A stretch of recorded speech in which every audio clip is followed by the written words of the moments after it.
우크라이나 땅을 붉게 물들이며 장기간 지속되어 온 전쟁이 마침내 종착역을 향해 달려가고 있다는 관측이 조심스럽게 제기되고 있습니다. 미국과 러시아라는 두 거대 권력이 수면 아래에서 종전협정의 초안을 놓고 치열한 수싸움을 벌이고 있기 때문입니다. 전 세계는 과연 어떤 결과가 도출될지 숨을 죽이며 이 협상 테이블을 주시하고 있습니다. 그런데 이 종전협상이 현실화하는 그 순간 국제 정세의 판도가 뒤집히며 가장 큰 수혜를 입게 될 나라로 의외의 국가가 지목되고 있습니다. 그 주인공은 전쟁의 직접적인 당사국들도 아니며 초강대국인 미국도 아닌 바로 대한민국입니다. 포성이 멈추게 되면 유럽의 안보 지형은 완전히 새롭게 짜일 것이며 에너지 동맹의 재편과 함께 수백조 원에 달하는 재건 사업이 시작될 것입니다. 또한 그동안 억눌려 있던 첨단 무기 체계에 대한 수요가 일시에 폭발할 것으로 예상됩니다. 놀랍게도 이 모든 핵심 영역에서 이미 한국의 이름이 가장 우선순위의 강력한 후보로 거론되고 있는 실정입니다. 우크라이나 재건에 필수적인 인프라 기술과 유럽 각국이 애타게 찾고 있는 신뢰할 수 있는 방산 파트너, 그리고 미국이 인도 태평양 전략을 위해 붙잡아야만 하는 핵심 동맹국이라는 조건이 모두 한국이라는 한 국가로 수렴되고 있습니다. 이러한 배경 때문에 외교가 일각에서는 우크라이나 전쟁이 종식된 후 진정으로 두려운 존재가 될 나라는 미국이나 러시아가 아닌 한국이라는 평가까지 나오고 있습니다. 오늘은 종전협상 이후 왜 전 세계의 시선이 한국으로 고정될 수밖에 없는지, 그리고 2026년에는 한국이 약점이 없는 진정한 강대국의 반열에 오르게 된다는 분석이 나오게 된 배경을 면밀히 짚어보겠습니다. 현재 국제사회는 일제히 숨을 죽인 채 하나의 문서가 완성되기를 기다리고 있습니다. 거의 4년 가까이 이어져 오며 세계를 혼란에 빠뜨렸던 우크라이나 전쟁이 예상치 못한 방식으로 마침표를 찍을 순간이 코앞으로 다가왔기 때문입니다. 러시아와 우크라이나 사이의 무력 충돌은 전 세계의 정치와 경제, 그리고 산업 구조를 송두리째 뒤흔들었으나 결국에는 미국의 강력한 개입 의지로 인해 마무리 단계에 접어들고 있습니다. 현재 종전협정문의 초안을 두고 미국과 러시아, 그리고 우크라이나 사이에서 물밑 협상이 매우 숨가쁘게 진행되고 있다는 외신들의 보도가 잇따르고 있습니다. 영국의 파이낸셜 타임스는 최근 트럼프 당선인의 측근들이 러시아와의 신속한 평화 거래를 성사시키기 위해 비밀 회담을 진행하고 있다고 보도했습니다. 이는 기존 서방 세계가 유지해온 대러시아 강경 정책 기조를 완전히 뒤집는 파격적인 행보입니다. 이러한 소식은 유럽연합과 우크라이나를 포함한 세계 각국에 엄청난 충격을 안겨주었습니다.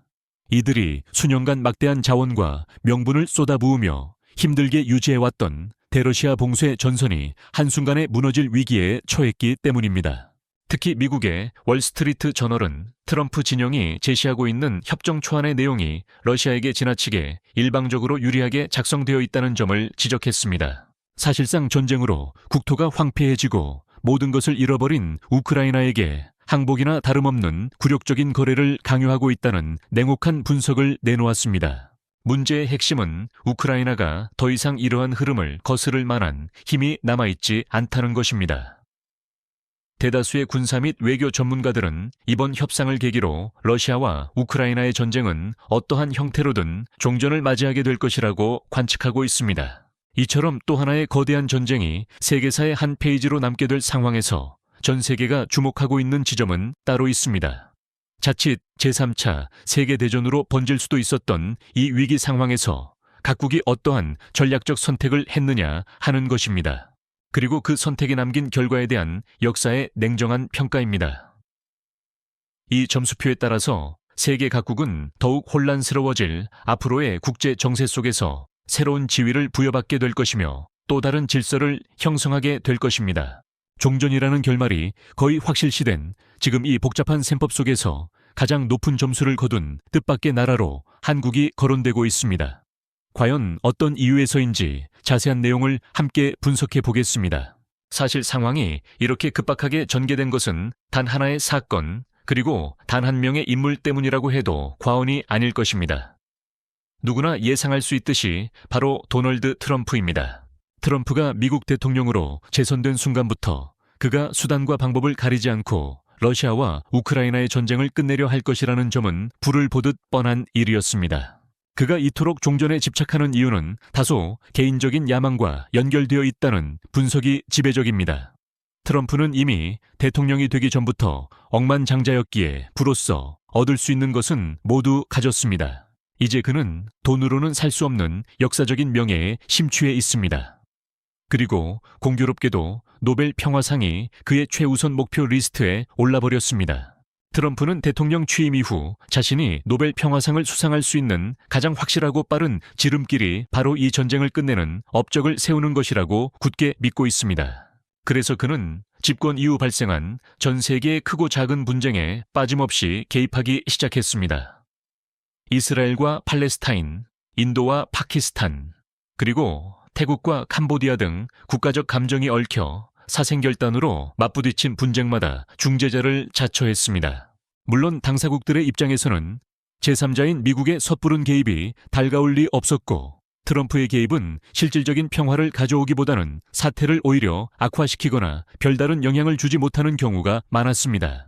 트럼프 본인도 당시에는 자화자찬하며 자신이 평화를 가져왔다고 큰소리쳤지만 그것이 노벨상을 받을 만큼 괄목할 만한 업적이 되지 못했다는 사실은 스스로 자각하고 있었습니다. 결국 트럼프는 확실한 명예를 쟁취하기 위해서 더 큰 규모의 전쟁을 멈추는 수밖에 없다는 결론에 도달했습니다. 그것이 바로 현재 진행 중인 러시아와 우크라이나의 전쟁입니다. 실제로 트럼프의 일관된 목표는 이 전쟁을 종식하는 것이었습니다.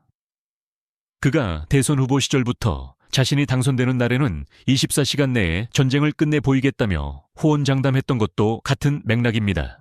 비록 그 당시 계획은 실패로 돌아갔지만 트럼프는 지금에 와서 재도전을 꾀하고 있습니다.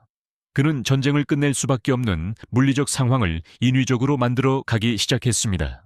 과정의 정당성이나 사후에 닥칠 여파에는 관심이 없고 오직 전쟁을 멈춘다는 결과에만 집착하고 있는 시점이지만 트럼프는 이미 주변의 만류가 들리지 않는 상태입니다. 트럼프는 우크라이나가 더 이상 전쟁을 수행할 능력을 상실하게 되면 사실상의 항복 형태로 전쟁이 끝나게 될 것이라는 극단적인 발상에 도달했습니다. 그래서 우크라이나의 방어선 유지에 필수적이었던 미국의 군사적 지원을 대폭 감축해버리는 강수를 두었습니다. 미국의 빈자리를 채우기에 유럽 국가들의 대체 지원 규모는 턱없이 부족했습니다. 우크라이나의 전황은 자연스럽게 악화 일로를 걸을 수밖에 없었습니다. 이에 비례하여 우크라이나 내부에서 전쟁을 지속해야 한다는 여론도 점차 힘을 잃어갔습니다. 그리고 이 흐름을 돌이킬 수 없도록 쐐기를 박을 수 있는 결정적인 기회가 찾아왔습니다. 우크라이나의 젤렌스키 대통령 측근들이 전쟁 상황을 악용하여 막대한 자금을 착복하고 있었다는 비리 의혹이 폭로된 것입니다. 최근 발표된 여론조사 결과에 따르면 이 사건을 계기로 젤렌스키 대통령의 지지율은 전쟁 초기 대비 절반 이하로 추락하며 리더십에 심각한 타격을 입은 것으로 나타났습니다. 궁지에 몰린 우크라이나가 압도적인 열세 속에서도 전선을 유지할 수 있었던 억지력은 결국 지도자에 대한 국민의 지지에서 나오던 것이었습니다. 이 스캔들로 인해 젤렌스키의 지지 기반이 무너지자 트럼프는 즉시 종전협상 카드를 꺼내들어 밀어붙이기 시작했습니다. 결국 젤렌스키는 이 거대한 흐름을 거스를 수 없게 되었다는 것이 전문가들의 중론입니다. 현재 진행되고 있는 종전협상이 확정되는 순간 우크라이나 지도부의 의지와는 별개로 이 전쟁은 기나긴 싸움에 마침표를 찍게 될 것입니다. 물론 이 종전협상 과정이 원만하게 흘러가고 있는 것은 결코 아닙니다. 애초에 우크라이나는 협상 내용에 대해 별다른 목소리도 내지 못하고 배제된 상태입니다. 사실상 미국과 러시아만이 테이블에 앉아서 서로의 이익을 저울질하고 있는 기이한 상황이 연출되고 있습니다. 게다가 이 분위기 속에서 유출된 트럼프 측의 종전협정문 초안은 전 세계를 다시 한번 경악하게 만들었습니다. 유출된 내용에는 러시아에게 일방적으로 과하게 유리한 조항들이 가득 차 있었기 때문입니다. 특히 러시아가 무력으로 점령한 영토를 사실상 영구적으로 인정한다는 내용이 포함되어 있었습니다. 또한 우크라이나의 상비군 병력을 60만 명 수준으로 대폭 축소하며 우크라이나의 나토 가입 포기를 헌법에 명시하도록 강요하는 터무니없는 내용들이 담겨 있는 것으로 알려졌습니다. 이런 말도 안 되는 불공정 조약은 우크라이나 측에 무조건적인 항복을 요구하는 것과 다를 바가 없었습니다. 이 전쟁이 이런 식으로 끝난다면 러시아가 향후 우크라이나 주변국을 상대로 다시 침공을 감행해도 좋다고 용인하는 꼴이 됩니다. 침략 행위를 저질렀음에도 불구하고 국제사회의 징벌 없이 이득만 챙길 수 있다면 도대체 그 어느 나라가 침략을 주저하겠습니까? 이는 국제 질서의 근간을 흔드는 위험한 선례입니다. 더욱 논란이 된 것은 종전협정문의 문체가 영미권의 외교 문서답지 않게 어색했다는 점입니다. 마치 러시아어로 작성된 초안을 영어로 단순 번역한 것 같은 문장들이 발견되었습니다. 영미권 외교수사에서는 절대로 사용하지 않는 격식 없는 표현들이 포착되는 등 종전협정문이 유출되자마자 트럼프 행정부는 러시아 측의 무리한 요구를 그대로 받아쓰기만 한 것이냐는 비난에 직면했습니다. 트럼프는 본질적으로 사업가 기질이 강해 승전국의 입맛을 맞춰주고 경제적 이득을 챙기는 것이 본심이었을지도 모릅니다. 하지만 미국 대통령이라는 공적인 직책이 발목을 잡았습니다. 전 세계적인 비난 여론이 지지율 하락으로 이어지기 전에 협상문을 수정해야만 했습니다. 백악관은 황급하게 해당 협정문이 최종본이 결코 아니며 실시간으로 수정되고 있는 내용이라고 해명했습니다. 내용을 상당 부분 수정해서 내놓은 새로운 협상안에 대해 이번에는 러시아 측에서 받아들일 수 없다며 반발하고 나섰습니다. 러시아는 전쟁을 시작한 근본적인 안보 목표와 영토적 이익을 충분히 달성하지 못했다며 수정안을 거부했습니다. 그러면서 수정된 내용을 비공식적인 경로로 전해 들었으며 러시아와의 사전 협의 없이 미국이 일방적으로 수정한 내용이라고 지적하며 불쾌감을 드러냈습니다. 이런 공방전이 이어지고 있는 상황이라 상세한 최종 조항이 확정되기까지는 조금 더 줄다리기가 이어질 것으로 예상됩니다. 하지만 이러한 와중에도 우크라이나는 간신히 숨만 붙어 있는 상황이라 종전이라는 거대한 물줄기를 막아설 수는 없어 보입니다. 결국에는 이 협상이 끝남과 동시에 어떠한 형태가 되더라도 전쟁이 더 이상 이어지지는 않을 것이라는 전망이 우세합니다. 그리고 길었던 전쟁이 마침내 막을 내리면 전 세계는 냉혹한 성적표를 받아들게 될 것입니다. 각국의 처세술과 전략적 선택이 여과 없이 평가받는 시간이 다가온 것입니다. 우크라이나 전쟁은 단 두 나라 사이의 분쟁이라고는 볼 수 없을 정도로 전 세계적인 충격과 파장을 남겼습니다. 많은 사람이 이 전쟁을 신호탄 삼아 세 번째 세계대전이 일어나지 않을까 노심초사했을 정도였습니다. 지구상의 대부분 국가는 이 전쟁의 영향력을 피해 갈 수 없었습니다. 국가 단위로 정치적이고 경제적이며 산업적인 여파가 밀려왔고 각국은 나름의 방식대로 이에 대응했습니다. 그리고 그 처세가 얼마나 적절했느냐를 전쟁이 끝난 지금 시험대에 올려 점수를 매겨야 하는 것입니다. 그리고 이 성적표에서 의외로 1등상이 미국도 유럽도 러시아도 아닌 한국이라는 평가가 나오는 배경에 전 세계 이목이 쏠리고 있습니다. 한국의 전략적 접근이 결과적으로 가장 영리하고 성공적이었다는 분석입니다. 다른 나라들의 상황부터 하나하나 살펴보겠습니다. 먼저 사실상 가장 큰 피해를 입은 나라는 누가 뭐래도 우크라이나입니다. 국가 기반 시설의 절반 이상이 파괴되었고 수많은 인명 피해를 입었습니다. 종전협정을 통해 영토 일부를 러시아에게 넘겨줘야 하는 치욕적인 결과를 피할 수 없게 되었습니다. 누구도 예상하지 못한 선전을 펼쳤지만 결국에는 패전한 것과 다름없는 처지가 되었습니다. 반면 러시아 역시 승전국이라기에는 그 위신이 심각하게 추락했습니다. 전 세계가 예상했던 것과는 달리 러시아의 군사력이 생각보다 약하다는 치명적인 약점이 만천해 적나라하게 드러났습니다. 이들 또한 막대한 인적 물적 손실을 감수해야 했고 서방의 제재 속에서 경제적 고립을 면치 못했습니다. 가장 심각한 성적표를 받아든 것은 바로 미국입니다. 우크라이나가 이 지경이 되도록 내버려 둔 것부터가 패착이었습니다. 우크라이나가 과거 핵을 포기하는 대신 유사시 미국의 보호를 받기로 했던 약속은 계상이 몇 번 두드리자 없는 일이 되어버렸습니다. 게다가 트럼프의 급격한 외교 노선 전환으로 인해 미국은 오랜 동맹국들로부터 신뢰와 의리를 잃어버렸습니다. 동맹국들은 더 이상 미국이 언제까지나 자신들을 지켜줄 것이라는 확신을 가질 수 없게 되었습니다. 이는 전 세계 안보 질서의 대격변을 예고하고 있습니다. 유럽과 나토 역시 상황이 나을 것이 없습니다. 수년간 러시아를 제대로 견제하지 못하고 우크라이나에 대한 충분한 군사 지원조차 지속할 수 없었다는 무능함이 드러났습니다. 이빨 빠진 호랑이라는 냉정한 평가를 피할 수 없게 되었습니다. 유럽의 군사적 자립 능력이 예상보다 훨씬 취약했다는 사실이 전 세계에 드러난 것입니다. 게다가 이들은 우크라이나의 폐색이 짙어지자 우크라이나에 대한 군사 지원을 늘리는 대신 그 돈으로 자국 국방력을 허겁지겁 보충하는 이기적인 모습까지 보였습니다. 결국 그동안 우크라이나를 돕던 것도 대의나 명분이 아니라 제 한 몸 지키려는 계산 때문이었다는 비판을 피하기 어렵습니다. 이 혼란 속에서 오직 한국만이 명분과 실리를 모두 챙긴 압도적인 전략적 승자로 평가받고 있습니다. 한국은 전쟁 발발 초기부터 직접적인 살상 무기 지원은 극도로 자제하면서도 인도적 지원과 금융 지원을 아끼지 않았습니다. 또한 폴란드 등을 경유한 탄약 등의 우회 지원과 같이 간접적인 수단을 통해 서방 세계의 확고한 일원이라는 명분을 지켜냈습니다. 한국의 이러한 처세술은 러시아와 완전히 척을 지지는 않는 묘한 외교적 균형을 만들어냈습니다. 한국 입장에서는 지난 수십 년간 원만한 관계를 유지하면서 많은 경제적 이익을 가져다준 러시아를 한 번에 적으로 돌리는 것은 크나큰 부담이었습니다. 절묘한 처신으로 우크라이나를 안대운 것은 아니면서도 러시아와의 인연도 완전히 끊지는 않을 수 있었습니다. 그리고 진짜 대성공은 방산 세일즈에서 폭발적으로 터졌습니다. 전쟁 장기화로 유럽 국가들의 무기 재고가 바닥나고 미국의 무기 공급 능력이 한계에 달하자 세계 각국은 한국의 방위 산업에 눈을 돌릴 수밖에 없었습니다.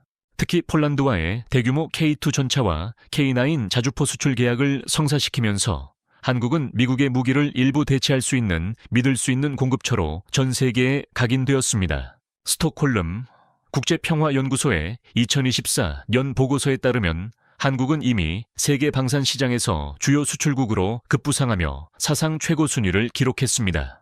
이는 단순한 무기 판매를 넘어 한국의 기술력과 대량 생산 능력이 서방 안보의 핵심 축으로 인정받았음을 의미합니다. 결코 짧지 않았던 전쟁 기간 동안 한국의 처신은 일각에서는 제대로 편을 고르지 않아 답답하다는 평가를 듣기도 했습니다. 그러나 모든 상황이 정리되고 되돌아보면 이 혼돈의 틈바구니에서 유일하게 남는 장사를 한 것은 정말로 한국밖에 없었습니다.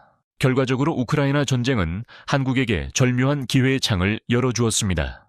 서방 동맹의 신뢰가 흔들리고 러시아의 약점이 노출되며 유럽 국가들이 안보 공백을 느끼는 이 격변의 시기에 한국만이 명확한 공급 능력과 우수한 기술력을 증명했습니다.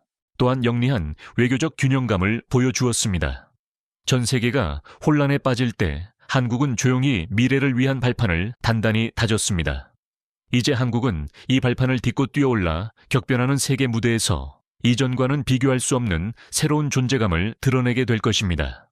최근 동유럽과 에스토니아 접경 지역에서 전개되는 일련의 상황을 면밀히 들여다보면 과거 러시아가 우크라이나를 전면 침공하기 직전에 밟았던 전철이 그대로 재현되고 있다는 우려 섞인 분석이 나오고 있습니다. 얼마 전 에스토니아 영공에서는 러시아 공군 소속 미그 전투기 세대가 무려 12분 동안이나 머물며 휘젓고 다니는 상식 밖의 일이 발생했습니다.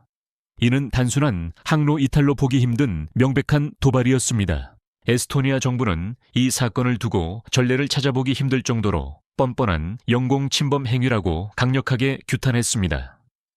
나토 역시 즉각적으로 이탈리아 공군기를 출격시켜 러시아 전투기를 영공 밖으로 밀어내는 긴박한 상황이 연출되었습니다. 문제의 심각성은 이것이 우발적으로 튀어나온 일회성 해프닝이 아니라는 점에 있습니다. 그 사건이 있기 며칠 전에는 러시아의 무인기 수십 대가 폴란드 상공을 넘나들다가 나토 전투기에 의해 격추되는 일이 벌어지기도 했습니다. 현재 북유럽과 발트해 일대에서는 정체불명의 드론 활동과 의심스러운 항적이 연달아 포착되고 있습니다. 러시아는 의뢰 그래왔듯이 영공 침범 사실 자체를 부인하고 있지만 국경을 맞대고 있는 국가들의 입장에서는 단순한 실수가 아님을 직감하고 있습니다. 특히 침범한 기종이 다름 아닌 공격용 전투기였으며 무려 12분이라는 긴 시간 동안 비행했다는 사실은 에스토니아에 대한 러시아의 도발 수위가 위험 수위를 넘어서고 있음을 시사합니다. 에스토니아가 이토록 신경을 곤두쓰는 이유는 명확합니다. 우크라이나 사태 역시 초기에는 이러한 패턴으로 시작되었기 때문입니다. 러시아는 은밀하게 도발 수위를 높이다가 어느 순간 결정적인 선을 넘어버리는 전술을 구사합니다. 그리고 이번에는 그 타깃이 에스토니아가 될지도 모른다는 공포감이 확산하고 있습니다. 2022년 당시 정규군 복장이 아닌 표식 없는 군인들이 우크라이나 국경 근처와 크림반도 그리고 돈바스 지역에 출몰하기 시작했습니다. 이른바 리틀그린 맨이라 불리는 이들은 군복을 입고 러시아제 소총을 들었으며 유창한 러시아어를 구사했지만 자신들은 러시아 정규군이 아니라고 딱 잡아떼곤 했습니다. 그러고는 얼마 지나지 않아 러시아의 군용기와 드론이 국경선을 넘기 시작했고 러시아는 그때마다 실수였다는 변명을 늘어놓았습니다. 이러한 징후들을 제대로 차단하지 못했던 결과가 바로 참혹한 우크라이나 전쟁이었습니다. 똑같은 수법에 당할 위기에 처한 에스토니아는 러시아에게 더 이상 같은 시나리오를 허용하지 않겠다는 결연한 의지를 보이며 우크라이나와는 전혀 다른 전략적 결정을 내렸습니다. 객관적인 전력만 놓고 본다면 에스토니아는 우크라이나와 비교할 수 없을 정도로 작고 약한 나라입니다. 하지만 이들의 과감한 결단은 오히려 에스토니아를 우크라이나보다 훨씬 뚫기 어려운 난공불락의 요새로 변모시키고 있습니다. 그리고 그 결단의 중심에는 에스토니아가 한국산 무기 체계를 정역적으로 도입하기로 한 선택이 자리 잡고 있습니다. 자세한 내막을 살펴보겠습니다. 에스토니아 남동부에는 사트세부트라고 불리는 기묘한 형태의 국경 지역이 존재합니다. 그 생김새가 마치 장화 같다고 하여 붙여진 이름인데 러시아 영토가 에스토니아 안쪽으로 깊숙이 파고들어온 모양을 하고 있습니다. 이곳에는 에스토니아의 마을과 마을을 잇는 도로가 약 1km 남짓 러시아 영토를 관통하는 구간이 있습니다. 차량이 정차하지 않는다면 여권 검사 없이 통과할 수 있었던 그야말로 국경의 허점과도 같은 곳이었습니다. 지난 10월 초 이 도로 위에서 평소보다 훨씬 많은 숫자의 러시아 군인들이 대열을 이루어 서 있는 모습이 에스토니아 국경 수비대에 의해 포착되었습니다. 무장한 군인들이 도로 한가운데에 서서 마치 누군가를 기다리는 듯한 모습을 보이자 에스토니아 내무장관은 즉시 상황을 보고받았습니다. 그리고 이 상태에서 민간 차량을 통과시키는 것은 위험하다는 결론을 내렸습니다. 결국 에스토니아 당국은 사람들이 이 도로를 이용하지 못하도록 통행을 전면 차단했습니다. 처음에는 임시 조치로 발표되었으나 위협 평가가 계속되면서 결정은 더욱 강경해졌습니다. 추가적인 분석 끝에 에스토니아는 이 구간의 도로를 영구적으로 폐쇄하기로 결정하고 도로 양끝에 거대한 콘크리트 블록을 설치해 러시아 영토를 관통하는 구간 자체를 물리적으로 막아버렸습니다. 에스토니아 입장에서는 국경선에 뚫려 있던 안보의 구멍 하나를 완전히 봉합해버린 셈입니다. 이 사건에 대해 에스토니아가 유독 민감하게 반응한 것은 이 도로가 단순한 시골길이 아니기 때문입니다. 이곳은 푸틴 대통령이 즐겨 사용하는 회색지대 전술을 그대로 재현하기에 최적의 장소였습니다. 러시아군이 소속을 알 수 없는 복장으로 도로를 점거하고 에스토니아 민간 차량을 위협하거나 마찰을 일으킬 수 있습니다. 그렇게 되면 누가 먼저 발포했느냐는 진실 공방 하나만으로도 나토와 러시아의 정면 충돌이 촉발될 수 있는 위험천만한 화약고였습니다. 실제로 서방 언론들은 우크라이나 전쟁 전의 상황을 떠올리며 우려를 표했습니다. 여기에 더해 에스토니아는 러시아와 맞닿은 또 다른 주요 관문인 나르바 다리의 차량 통행도 전면 중단시켰습니다. 이 다리는 동서양을 잇는 상징적인 경계선이었습니다. 이미 2024년부터 차량 출입을 막고 보행자만 제한적으로 허용하고 있었으나 이제는 우크라이나 전쟁이 끝나기 전까지 차량 통행을 재개하지 않겠다는 방침을 공식화했습니다. 국경선 전체를 서서히 그리고 확실하게 조여가는 모양새입니다. 에스토니아가 왜 이렇게까지 강경하게 대응하는지는 외신들의 보도만 봐도 알 수 있습니다. 영국과 유럽의 주요 싱크탱크들은 우크라이나 다음으로 러시아의 타깃이 될 수 있는 나라 목록의 최상단에 에스토니아와 라트비아 그리고 리투아니아를 올려두고 있습니다. 특히 러시아계 인구 비중이 높은 나르바 지역을 지목하며 이곳이 제2의 크림반도가 될 수 있다는 경고를 끊임없이 보내왔습니다. 그렇다면 이러한 위기 속에서 에스토니아가 선택한 해법은 무엇일까요? 에스토니아가 택한 핵심 전략 중 하나가 바로 한국산 K9 자주포를 앞세운 강력한 포병 방패 전략입니다. 에스토니아는 이미 한국에서 도입한 1.5mm K9 자주포 24문을 운용 중입니다. 여기에 추가로 12문을 더 도입하여 총 36문 규모의 포병대를 완편하려는 계획을 착실히 진행하고 있습니다. 에스토니아 국방투자센터는 향후 5년간 막대한 국방 예산을 투입할 예정입니다. 2025년부터 2029년까지 79억 유로, 우리 돈으로 약 12조 원이 넘는 예산을 쏟아붓는 국방 투자 계획의 핵심 축에 바로 K9 자주포 도입이 박혀 있습니다. 여기서 주목할 점은 단순히 장비만 수입하는 것이 아니라는 사실입니다. 에스토니아에서 운용되는 K9은 한국의 사격 통제 장치와 통신 체계, 그리고 화재 진압 시스템 등을 현지 환경에 맞게 개량했습니다. 이 과정에서 한국의 기술진이 직접 참여하여 기술 지원을 아끼지 않고 있습니다. 덕분에 에스토니아군은 단순히 포를 쏠 줄 아는 수준을 넘어 정비와 부품 운용 노하우까지 함께 습득하고 있습니다. 장비가 고장나면 한국에서 기술자가 올 때까지 마냥 기다려야 하는 군대가 아니라 스스로 전력을 유지하고 보수할 수 있는 자립형 군대로 거듭나고 있는 것입니다. 에스토니아가 국경 정책을 이토록 자신감 있게 밀고 나갈 수 있는 원동력도 바로 이러한 군사적 자신감에서 나옵니다. 국경 봉쇄 조치 이후 에스토니아는 실전 배치된 K9 자주포의 훈련 모습을 공개했습니다. 한국 엔지니어들로부터 전수받은 운용 노하우를 바탕으로 전과는 비교할 수 없이 체계화되고 강력해진 포병 부대의 위용을 대내외에 과시한 것입니다. 또한 얼마 전에는 에스토니아 최대 규모의 군사훈련인 해지오그 2025에서 예비군 포병대가 K9으로 실사격을 실시하는 장면이 공개되기도 했습니다. 사격장에서 K9 포대가 일제히 불을 뿜는 영상은 나토 내부에서도 큰 화제가 되었으며 한국 매체들 역시 유럽의 병사들이 한국산 자주포의 압도적인 성능에 감탄했다는 소식을 전했습니다. 여기서 에스토니아가 보여주려고 했던 메시지는 분명합니다. 러시아가 통과하려는 길목이 앞으로는 불지옥과 같은 가시밭길이 될 것이라는 경고입니다. 현재 여러 군사 전문가들은 에스토니아를 포함한 발트 3국을 러시아가 침공할 경우 어떤 요인이 그들의 발목을 잡을지 분석하고 있습니다. 러시아와 인접한 여러 북유럽과 동유럽 국가들 중에서도 발트 3국은 객관적인 국력 면에서 가장 약한 고리로 평가받기 때문입니다. 인구수와 국토 면적, 그리고 군사력 등 모든 지표가 열세입니다. 이곳이 아니라면 러시아는 이미 유럽 내에서도 손꼽히는 군사 강국으로 성장한 폴란드나 루마니아를 뚫어야 하는데 이는 훨씬 더 어려운 선택지입니다. 그런데 군사 전문가들은 약체로 보이는 발트 3국 역시 나름대로 러시아가 쉽게 뚫어낼 수 없는 구조적 이유가 있다고 입을 모읍니다. 그 이유에는 몇 가지가 있습니다. 첫 번째는 우크라이나 전쟁이 아직 끝나지 않아 러시아의 주력 병력이 남부 전선에 크게 묶여 있다는 점입니다. 두 번째는 발트 3국이 나토와 실시간으로 정보를 공유하고 있어 기습 공격이 사실상 불가능하다는 것입니다. 세 번째는 장거리 방공 체계가 촘촘히 깔려 있어 이를 제압할 만한 러시아의 공군 전력이 나토에 비해 양적 질적으로 부족하다는 점입니다. 그리고 마지막 네 번째가 가장 핵심적인 이유입니다.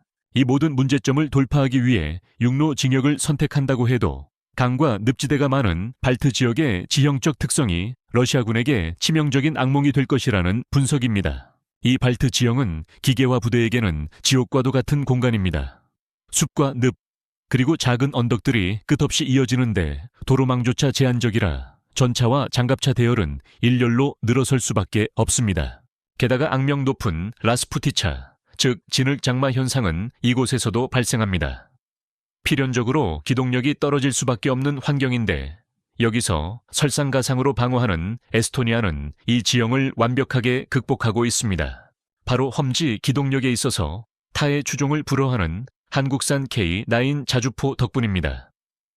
러시아 국경선 바로 뒤편 숲과 늪 그리고 구릉이 이어지는 이 험난한 지형의 한가운데에 K9 포대들이 매복해 있습니다. 어떤 움직임이 포착되면 즉각 대응 사격이 가능한 구조가 국경선을 따라 촘촘하게 구축되고 있습니다. 그 끔찍한 지형을 마치 평지처럼 내달리는 에스토니아의 K9은 최대 70km 밖에서도 타격이 가능합니다. 신출귀몰하게 사격 후 신속하게 이동하는 슛 앤 스쿠트 전술을 선보이며 발이 묶인 러시아군을 유린할 것입니다.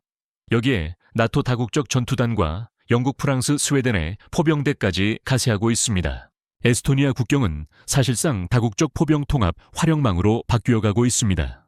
그저 나토 조약 저조라는 문서 하나만 믿고 버티는 것이 아니라 실제로 국경선 앞뒤로 대규모 화력을 배치한 것입니다. 그리고 그 전력의 핵심을 한국산 자주포와 다연장 로켓으로 채워 넣는 그림이 이미 현실화되었습니다. 이는 K9의 뛰어난 성능 덕분이기도 하지만 놀라울 정도로 신속한 납기 능력 또한 결정적인 역할을 했습니다. 상대 측이 무슨 대안을 내놓기도 전에 이미 에스토니아는 그들의 국경을 러시아군의 무덤으로 바꿀 수 있는 전략을 실제로 구현해 낼 수 있었던 것입니다. 그래서 러시아도 에스토니아가 소국이라며 무시하고 섣불리 밀고 들어올 수 없는 처지가 되었습니다. 흥미로운 점은 유럽의 다른 소국들도 에스토니아와 거의 동일한 기준으로 한국 무기를 선택하고 있다는 사실입니다. 이런 나라들은 유사시 단 몇 시간 혹은 며칠 안에 국가의 운명이 결정될 수 있기 때문에 화려한 카탈로그 스펙보다는 지금 당장 실전에서 믿고 쓸 수 있는 무기를 원합니다. 그래서 납기가 하염없이 늦어지고 가격이 천정부지로 치솟는 서유럽이나 미국산 무기 대신 이미 폴란드와 노르웨이 등에서 성능이 입증된 K9을 고집하고 있는 것입니다. 이렇게 보면 이번 에스토니아의 국경 폐쇄와 K9 공개 훈련은 단순한 경계 강화 수준을 넘어 러시아를 향한 강력한 경고 메시지이기도 합니다. 우리는 우크라이나처럼 당하지 않을 것이며 개전 첫날부터 국경선 전체를 포병 사거리 안에 넣어두었다는 선언과 다름없습니다. 러시아 입장에서는 한때 소련의 변두리 정도로 여겼던 나라가 이제는 달라졌음을 느낄 것입니다. 한국산 자주포와 서방식 포병 운용 교범으로 무장한 에스토니아군은 러시아 육군에게 가장 까다롭고 위험한 적수로 성장해버렸습니다. 더 넓게 보면 유럽 동부 전선 전체가 이렇게 변화하고 있습니다. 폴란드는 이미 수백 문 규모의 K9과 K2 전차 그리고 천무다연장 로켓 도입을 통해 러시아와 맞서는 거대한 방패 국가를 자처하고 있습니다. 에스토니아는 그 방패의 북쪽 끝을 단단히 지키고 있습니다. 이 작은 나라의 험준한 숲과 늪지대 한가운데에서 한국에서 건너간 자주포들이 겨울의 눈과 진흙을 뒤집어쓰고 묵묵히 버티고 있다는 사실 자체가 러시아의 전쟁 구상을 복잡하게 만드는 변수입니다. 러시아 입장에서 보면 한때 아무런 제지 없이 넘나들던 발트의 국경선이 이제는 한 발짝만 잘못 들였다가는 포탄이 비 오듯 쏟아지는 지옥의 늪으로 바뀌어버린 셈입니다. 전 세계에서 모여든 수천 명의 관중이 하늘을 올려다보고 있던 그 순간 아무도 예상하지 못한 끔찍한 참사가 벌어지고 말았습니다. 지난 11월 22일 오후 2시경 두바이 에어쇼에 시범 비행에 나섰던 인도 공군의 테자스 전투기가 갑작스럽게 통제 불능 상태에 빠진 것입니다. 지면과 충돌한 전투기는 그 즉시 거대한 화염에 휩싸이며 폭발해버렸고 미처 탈출하지 못한 조종사는 현장에서 목숨을 잃고 말았습니다. 이는 두바이 에어쇼가 시작된 지 39년 만에 처음으로 발생한 추락 사고라는 오명을 남겼습니다. 동시에 인도가 자국 항공 기술의 정점이라 자랑하며 세계 방산 시장 진출에 선봉장으로 내세웠던 테자스 경전투기가 다시는 회복하기 힘든 수렁으로 추락하는 순간이기도 했습니다. 에어쇼는 단순한 축제가 아니라 각국의 최신 항공 기술력을 과시하고 치열한 판매 외교가 벌어지는 전장과도 같습니다. 단 한 번의 성공적인 비행이 수십 대 규모의 수출 계약으로 이어질 수 있는 결정적인 자리입니다.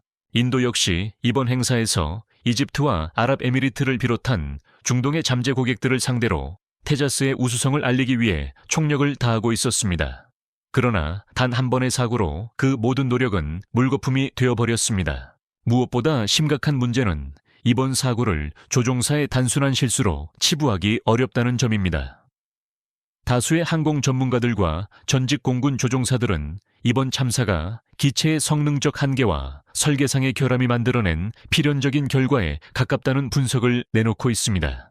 공개된 사고 영상을 정밀 분석해보면 테자스는 비교적 낮은 고도에서 롤 기동과 급격한 선회 기동을 연속으로 수행한 뒤 기술을 다시 급하게 들어 올리는 동작을 취했습니다. 문제는 바로 그 시점에 기체의 속도가 이미 위험할 정도로 떨어져 있었다는 점입니다. 속도가 충분하지 않은 상태에서 기술을 무리하게 들어 올리면 날개는 양력을 유지하기 위해 더 높은 받음각을 요구하게 됩니다. 이 과정에서 공기 저항이 폭발적으로 증가하고 기체에 남아있던 운동 에너지는 순식간에 바닥을 드러내게 됩니다. 테자스가 채택한 델타익 구조는 고속 비행에는 유리하지만 저속이나 저고도에서는 에너지 회복력이 현저히 떨어진다는 구조적 약점을 안고 있습니다. 엔진 추력이 넉넉하게 뒷받침되어야만 버틸 수 있는 고난도, 기동을 이미 에너지가 고갈된 상태에서 무리하게 시도하다 보니 기체가 물리적 한계를 견디지 못한 것입니다. 추력이 부족한 상황에서 받음각만 과도하게 높아지자 기체는 스스로 만들어낸 공기역학의 늪에 빠져버리고 말았습니다. 자세를 바로잡을 시간도 부족했고 고도를 회복할 여유도 없었습니다. 결국 조종사는 비상탈출을 결심할 틈도 없이 기체와 함께 지면으로 빨려 들어갔고 충돌과 동시에 폭발하고 말았습니다. 여기서 주목해야 할 사실은 사고기를 몰았던 조종사가 결코 경험이 부족한 신참이 아니었다는 것입니다. 현지 언론 보도에 따르면 이번 사고로 순직한 조종사는 인도 공군 소속의 베테랑 중령으로 이미 훈장까지 수여받은 실력파였습니다. 이 정도 경력을 갖춘 조종사가 단순한 조종 미숙으로 추락했다는 설명은 설득력이 떨어집니다. 결국 사고의 원인은 테자스라는 기체 자체의 결함에 있다고 봐야 합니다. 다른 최신형 전투기였다면 같은 기동을 시도했더라도 충분한 추력과 제어 능력으로 위기를 모면했을 가능성이 큽니다. 하지만 간신히 전투기의 구색만 갖춘 테자스로는 그런 여유를 부릴 수 없었던 것입니다. 게다가 사고 직전의 영상을 분석한 일부 전문가들은 테자스의 애프터버너가 순간적으로 꺼진 듯한 장면에 주목하고 있습니다. 만약 그 결정적인 순간에 엔진 추력이 상실되었다면 기체는 회복 불능 상태에 빠질 수밖에 없습니다. 이는 엔진 계통의 이상이나 기체 시스템의 오류가 겹쳤을 가능성을 시사합니다. 인도의 고질적인 정비 불량 문제는 이미 세계적으로 악명이 높기에 이 또한 배제할 수 없는 원인입니다. 결국 이번 사고는 인도의 방위 산업이 안고 있는 총체적인 부실함이 아까운 생명을 앗아간 비극이라 할 수 있습니다. 숫자로 보면 상황은 더욱 충격적입니다. 인도 국방부의 자료에 따르면 1963년부터 2023년까지 지난 60년 동안 인도 공군과 해군이 잃어버린 항공기는 무려 2,374대에 달합니다. 이러한 사고로 숙련된 조종사 1,305명이 목숨을 잃었습니다. 세계에서 가장 많이 생산된 초음속 전투기인 미그 21은 인도에서 날아다니는 관이라는 불명예스러운 별명까지 얻었습니다. 인도가 도입한 약 800일 대중 절반 가까이가 각종 사고로 손실되었기 때문입니다.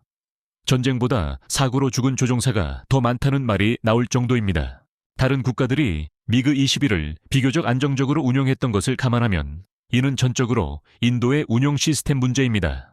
그리고 더 큰 비극은 이를 대체하기 위해 개발된 국산 전투기 테자스가 그 실패의 역사를 답습하고 있다는 점입니다. 테자스는 개발 시작부터 실전 배치까지 무려 30년이나 걸린 기종입니다. 잦은 설계 변경과 예산 초과 그리고 반복된 시험 지연으로 인해 기체 중량은 늘어났고 성능은 어정쩡해졌습니다. 레이더와 전자 장비의 통합 문제조차 제대로 해결하지 못했습니다. 인도 감사원조차 테자스의 성능 미달 항목을 수십 가지나 지적했을 정도입니다. 그 결과 인도 공군 내부에서조차 차라리 구형 미그기를 쓰는 게 낫다는 혹평을 받았습니다. 인도 해군 역시 너무 무겁고 추력이 부족해 항공모함에서 운용할 수 없다며 도입을 거부했습니다. 이런 실패작을 들고 한국의 FA-50을 이겨보려 했던 인도의 자신감이 무색해지는 순간입니다. 세계 방산 시장의 눈은 냉정했습니다. 말레이시아 경전투기 사업을 비롯한 수많은 국제 입찰에서 인도는 단 한 건의 수출 계약도 성사시키지 못했습니다. 반면 같은 행사장에 있었던 한국은 조용하지만 확실하게 성과를 올렸습니다. 한국항공우주산업은 KF-21 보라매를 전면에 내세워 중동 군사 관계자들의 이목을 집중시켰습니다. 에어쇼 직전 열린 한국과 아랍에미리트의 정상회담을 통해 KF-21 수출 논의가 급물살을 탔습니다. 150억 달러 규모에 달하는 협력 논의가 시작되었으며 사우디아라비아는 아예 한국과 손을 잡고 6세대 전투기 공동 개발에 참여하려는 의지를 보이고 있습니다. 특히 아랍에미리트는 단순한 완제품 구매를 넘어 진정한 5세대 스텔스 전투기로 진화할 KF-21 블록 3의 공동 개발 파트너가 되기를 원하고 있습니다. 4.5세대를 넘어 5세대로 나아가기 위해 투자 동력을 찾고 있던 한국 입장에서는 거부할 수 없는 매력적인 제안입니다. FA-50에 대한 관심 또한 뜨겁습니다. 중동을 넘어 세계적인 공군력을 보유한 이집트와 100대 규모의 FA-50 수출 협상이 막바지 단계에 접어들었습니다.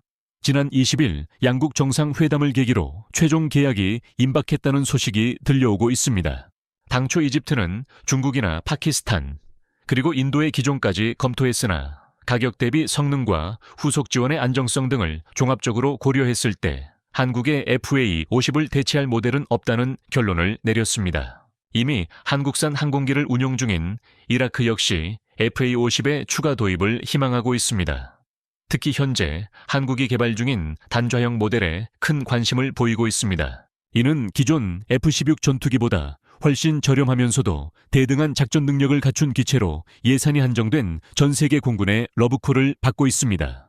한국이 오랜 시간 묵묵히 쌓아온 기술력과 신뢰는 이제 전 세계 군사 관계자들을 매료시키고 있습니다.